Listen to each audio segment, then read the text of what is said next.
Hi! In front of me is HUAWEI Mate 50 Pro, and today I would like to show you how we can switch on or off high performance mode on this device. First of all, open Settings.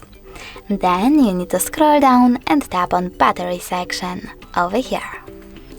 Following that, click on this gray sweater next to Performance mode, and as you can see after that, higher performance is enabled, but you can always disable it by clicking on the same No Blue sweater. Thanks so much for watching. If you enjoyed this video, smash that like button, comment and subscribe.